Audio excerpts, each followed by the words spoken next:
Hallo julle mooi mense, hoe gaan dit vandag met julle? Ek hoop dit gaan baie goed met elkeen van julle. My naam is Olga en welkom by my kanaal. Vandag lees ons die 25ste Januarie se daaglikse gewyde van Jesus luister. Ek het dit nie gister gedoen nie, maar ek gaan dit vandag vir julle doen. En ek gaan weer nog 'n video doen van vandag se daaglikse gewyde. Baie dankie dat julle hier bly. So, kom ons kyk wat ons op die 25ste moes gelees het. Dis 2 Korintiërs 5 vers 7, 2 Korintiërs 5 vers 7, Psalm 96 vers 6, Psalm 96 vers 6, Johannes 8 vers 12, Johannes 8 vers 12, en die laaste een is Psalm 36 vers 10, Psalm 36 vers 10. Kry julle Bybels reg en ek sien julle aan die ander kant.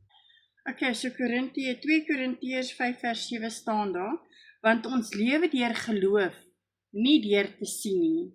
En dan die tweede enetjie is Psalm 96 vers 6, en hier staan, majesteit en luister straal van hom uit, krag en glans vul sy heiligdom. En dan lees ons Johannes 8 vers 12, en hierso staan, op 'n ander keer het Jesus vir die mense gesê, ek is die lig vir die wêreld.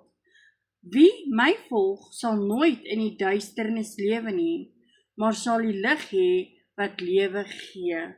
En die laaste versie vir vandag is Psalm 36 vers 10, en hierso staan, U is die bron van die lewe, deur U lig lewe ons. Kom ons kyk wat sê die boekie vandag. Glansryke Jesus, ek wil U volg waar U my ook al lei. Help my om U met my hele hart te soek, dat ek my met vreugdevolle verwagtinge sal haas om U te vind. Hoewel ek nie weet wat voorlê nie, weet U en dit is genoeg. Ek glo dat van 'n rykste seëninge net om die draai is, buite sig, maar nietemin daar. Om hierdie kosbare geskenk te ondervang, moet ek leef deur te glo en nie deur te sien nie. Ek weet dit beteken nie dat ek my oë moet toemaak vir alles wat om my aangaan nie. Dit beteken dat dit sigbare wêreld onderskik moet stel aan U, die onsigbare herder van my siel. Soms lei U my teen U hoë berg op met U hand wat my ondersteun. Hoe hoër ek klim, hoe skouspelagtig word die uitsig, en hoe duideliker is ek daarvan bewus dat ek nie regtig deel is van die wêreld en sy probleme nie. Dit maak my vry om die verblywende werklikheid wat U skitterende teenwoordigheid tot 'n groter mate te ervaar. Hoe heerlik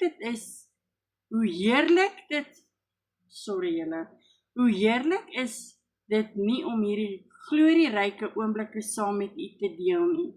Uiteindelik lei U my meer berg af, terug na gemeenskap met ander mense.